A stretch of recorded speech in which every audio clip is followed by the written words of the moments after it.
He found out the night before he was supposed to pitch. Not from a coach. Not from a teammate who let something slip accidentally in the hallway. He found out the way Shohei Ohtani apparently wanted him to find out, quietly, personally, in a moment that had no cameras and no audience and nothing attached to it except the simple intention of making one person feel something real before the hardest day of his professional year. Blake Snell stood in that moment and felt something happen inside his chest that he wasn't prepared for. He had spent 94 days preparing himself mentally for the return to the mound. He had rehearsed it in his mind hundreds of times. He had thought about the first pitch, the first batter, the first inning. He had thought about the crowd and the adrenaline and the particular physical sensation of standing 60 feet 6 inches from a hitter again after that much time away. He had prepared for all of it. He had not prepared for this. He had not prepared for Shohei Ohtani. 94 days is a long time in baseball. Long enough for the standings to shift completely. Long enough for the narrative of an entire season to be written and rewritten multiple times.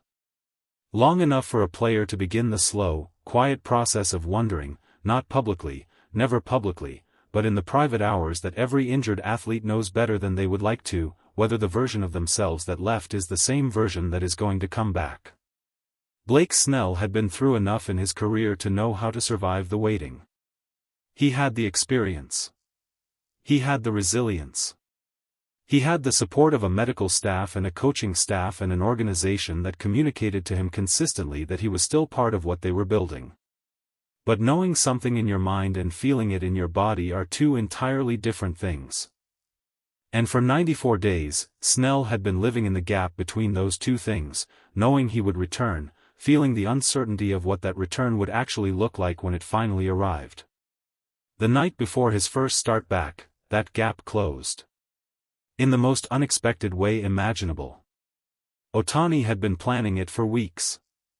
That detail emerged gradually, the way details from inside a clubhouse always emerge, in pieces, through people who were there and eventually find the right moment to share what they saw.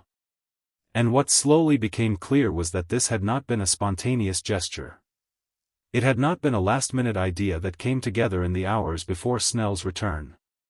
It had been thought about and organized and executed with the same quiet thoroughness that Ohtani brings to everything he does. He had spoken to teammates individually. He had coordinated around schedules and obligations and the general chaos of a Major League Baseball season, which does not pause or accommodate or make room for anything that isn't directly related to winning baseball games. He had found a restaurant. He had handled the details that most people hand off to someone else because the details are tedious and time-consuming and there are always more important things demanding attention. Ohtani handled all of it himself. Because to him, apparently, there was nothing more important. The dinner was not announced in the clubhouse.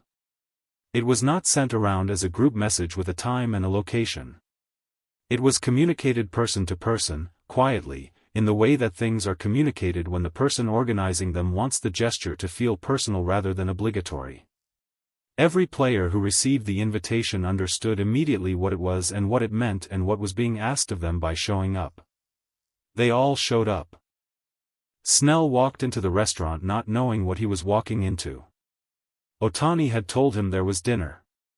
He hadn't described it beyond that. Hadn't mentioned who else would be there or what the evening was meant to be. Just dinner. Just come. The moment Snell walked through the door and understood what had been arranged, the teammates gathered, the table set, the entire evening constructed specifically around welcoming him back, he stopped moving for a moment. Just stood in the doorway and took it in. The room was loud with the particular noise of a group of people who are genuinely happy to be somewhere together. Laughter. Overlapping conversations. The comfortable chaos of men who spend enough time around each other that the social performance has long since dropped away and what remains is just the actual thing underneath, people who like each other, sitting together, being loud about it. And then they saw Snell in the doorway. And the room changed. Not dramatically. Nobody made a speech. Nobody called for attention or asked the room to quiet down. It was more organic than that. A ripple moving through the gathered group as people turned and registered that he was there, that he had arrived, that the person this whole evening had been built around was finally standing in the room it had been built for. Snell said afterward that the sound of that room in that moment was something he would carry with him for a very long time. Ohtani found him quickly. That was how it was described by people who were there, not that Ohtani made his way over eventually or greeted him at some point during the evening, but that he found him quickly. With the specific intention of someone who has been waiting for a particular moment and moves toward it the second it arrives. He didn't make a big gesture of it. He didn't pull Snell aside for a long private conversation or deliver something that felt like a prepared speech. He just looked at him, that direct, present way Ohtani has of looking at people when he wants them to understand that he actually sees them, and said something simple. He said he was glad Snell was back. Not glad for the team. Not glad for the rotation or the season or the standings. Glad that Blake Snell specifically was standing in this room, healthy, present, ready. Snell nodded. Tried to say something back. Found that the words weren't quite cooperating the way he needed them to. So he just nodded again. The dinner lasted 3 hours. The kind of 3 hours that disappears without announcing itself, where nobody is checking the time and the conversation keeps finding new directions and the food arrives and gets eaten and the plates get cleared and somehow it is suddenly much later than anyone realized and nobody particularly wants to be the first one to say so. Snell sat at the center of it. Not because he performed the role of guest of honor or because anyone made him feel like he was supposed to say something or be something specific for the evening. But because that was simply where the warmth of the room kept orienting itself, back toward him, back toward the person who had been away for 94 days and was now here again, sitting at a table full of teammates who had wanted him to know, in the most concrete and human way available to them, that his absence had been felt.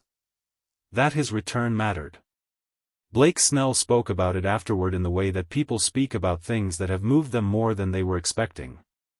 Carefully. With the particular deliberateness of someone who is trying to be precise about something that resists precision, something that was felt rather than observed and is therefore slightly harder to translate into words that do it justice. He said he had known, intellectually, that his teammates were behind him during the 94 days. Teams say these things. Organizations communicate support in the standard ways that organizations communicate support. He had received the messages and the check-ins and the expressions of confidence that are part of how a major league roster handles an injured teammate. But this, he said, was different. This was not an organization communicating support through the standard channels. This was Shohei Ohtani spending weeks of his time and attention, during a season that demands everything from him every single day, to make sure that one teammate knew, in a way that could not be misread or qualified or explained away as professional courtesy, that he mattered to the people in that room. Snell paused there. His voice had gotten slightly quieter. Not emotional in a dramatic way. Just quieter in the way voices get when something is genuinely true. I never thought Shohei would do this much, he said.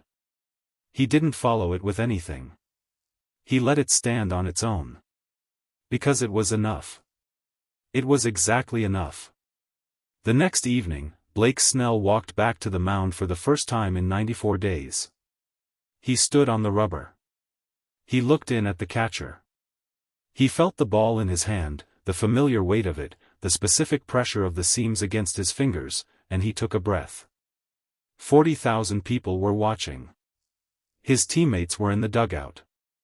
Somewhere in the lineup card and the scouting reports and the in-game adjustments that would follow over the next several innings, there was a plan.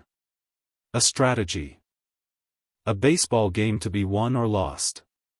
But before the first pitch, in the half-second between his final breath and his first wind-up, what Blake Snell carried onto that mound was not a scouting report. It was a room full of teammates. A table set by someone who had spent weeks making sure it was right. A pair of eyes that found him the moment he walked through the door and communicated, without any words at all, that his return was not just welcomed. It was waited for. Shohei Ohtani hits baseballs further than almost any human being alive.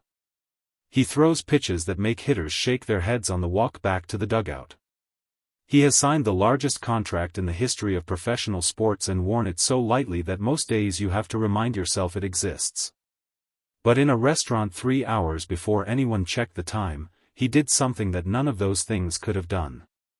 He made Blake Snell feel, after 94 days of waiting and wondering and preparing himself in the quiet hours for a return that was never guaranteed, that he was exactly where he was supposed to be. Among people who had been counting the days right alongside him. That was Ohtani. Not the legend. Not the contract. Not the highlights. Just Ohtani. And as always, just Ohtani was more than enough.